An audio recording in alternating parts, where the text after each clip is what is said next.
Hi hello friends, എല്ലാ കൂട്ടുകാർക്കും നമ്മുടെ പവിത്രത്തിന്റെ ഇനി വരാൻ പോകുന്ന ഒരു അടിപൊളി കിടുക്കാച്ചി പ്രൊമോയിലേക്ക് തന്നെ സ്വാഗതം. അങ്ങനെ അടുത്ത ആഴ്ച ആകുമ്പോഴേക്കും നമ്മുടെ മുത്തശ്ശിയാണെങ്കിൽ വലിയൊരു ദൗത്യമായിട്ടാണ് വന്നിരിക്കുന്നത്.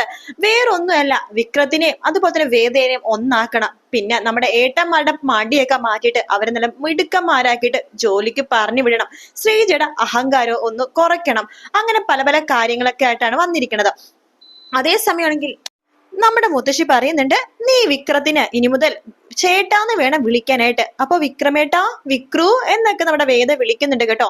അതുപോലെ തന്നെ നീ ഇവളെ വേദാണെന്ന് വിളിക്കുന്ന വിളിയുണ്ടല്ലോ, അത് നിർത്തണം. നിന്റെ ഭാര്യ ഇത് വേദ എന്നാ വേദൂന്നോ അങ്ങനെ എന്തെങ്കിലും വിളിച്ചോ എന്ന് പറയാണ്. അങ്ങനെ ഭക്ഷണം കഴിക്കാൻ വേണ്ടി വിക്രത്തെ വിളിക്കുകയാണ് വേദ. വേദു, ഭക്ഷണം കഴിക്കാൻ വാ എന്ന് പറഞ്ഞ് വിളിക്കുമ്പോ വിക്രയുടെ ഭക്ഷണം കഴിക്കാൻ വരുന്നുണ്ട്. ഇലയൊക്കെ ഇട്ടിട്ടാണ് ഭക്ഷണം കൊടുക്കുന്നത്. ആ സമയത്ത് മുത്തശ്ശി പറയണ്ടേ, എടി പെണ്ണെ, നീയും കൂടി പോയി ഇരുന്ന് വിക്രത്തിന്റെ കൂടെ ഇരുന്നിട്ട് നീയും ഭക്ഷണം കഴിക്കുന്നത് പറയാണ്. വേണ്ട മുത്തശ്ശി, വിക്രം കഴിച്ചു കഴിയട്ടെ, അത് കഴിഞ്ഞിട്ട് ഞാൻ കഴിച്ചോളാം. ഭർത്താവ് കഴിച്ചിട്ട് ഭാര്യ കഴിക്കണതല്ലേ നല്ലത്. അതെ, നീ വലിയ പുണ്യാളത്തിയൊന്നും ആവണ്ട, കുലസ്ത്രീ കളിക്കുകയും വേണ്ട. ചെന്നിരിക്കടി പെണ്ണെ അവിടെ. ഇപ്പത്തെ പെമ്പിളെ കണ്ടില്ലേ, ഭർത്താവിന്റെ കൂടെ തന്നെ ഇരുന്ന് കഴിക്കൂ. അതൊക്കെ പണ്ടത്തെ കാലത്ത് ഭർത്താവ് തിന്നു ഉറങ്ങി കഴിഞ്ഞിട്ടേ ഭാര്യമാരത് ചെയ്യൂന്നൊക്കെ. അതൊന്നും ഇപ്പൊ ഇല്ല. ഭർത്താവിന്റെ കൂടെ തന്നെ നിൽക്കണം ഭാര്യമാര്. മനസ്സിലായോ? പെണ്ണുങ്ങൾ ഒട്ടും ചെറുതല്ലെന്ന് പറഞ്ഞത് മനസ്സിലായോ നിനക്ക്? മനസ്സിലായി എന്ന് വേദ പറയാണ്. വിക്രത്തോട് പറയണ്ടേ, എടാ വിക്രമേ, നീ ഒരു കാര്യം ചെയ്യ്, ഒരു ഉമ്മ അവളുടെ മുഖത്തുനിന്ന് കൊടുത്തേ.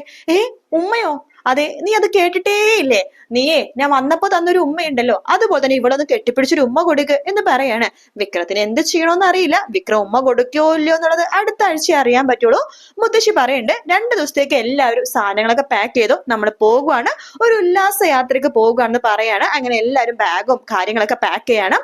എല്ലാവരും തന്നെ അടിച്ചു പൊളിച്ചൊക്കെ ഡാൻസ് കളിക്കുന്നുണ്ട്. കുറെ നേരം വേദന ഡാൻസ് കളിക്കും. വിക്രത്തിന് ഇരിപ്പുറക്കണില്ല കേട്ടോ. വിക്രം വേദന കൂടെ ഡാൻസ് കളിക്കുകയാണ്. അങ്ങനെ ഡാൻസ് കളിച്ച് അടിച്ചു പൊളിച്ചൊരു യാത്ര. പക്ഷെ യാത്രയുടെ അവസാനം ഒരു ദുരന്തം ഉണ്ട്. അതങ്ങനെയാണല്ലോ, നമ്മൾ ഒരുപാട് സന്തോഷിക്കുമ്പോൾ അവിടെ ഒരു സങ്കടം ഉണ്ടാവുമല്ലോ. എന്തായാലും അത് ദുരന്തം എന്താന്ന് അടുത്ത വീഡിയോയിൽ പറയാം. വീഡിയോ ഇഷ്ടപ്പെടുകയാണെങ്കിൽ ലൈക്ക് ചെയ്യാനും സബ്സ്ക്രൈബ് ചെയ്യാനും കമന്റ് ചെയ്യാനും മറക്കല്ലേ. മറ്റൊരു വീഡിയോ ആയിട്ട് കാണാം friends. Take care. Bye bye.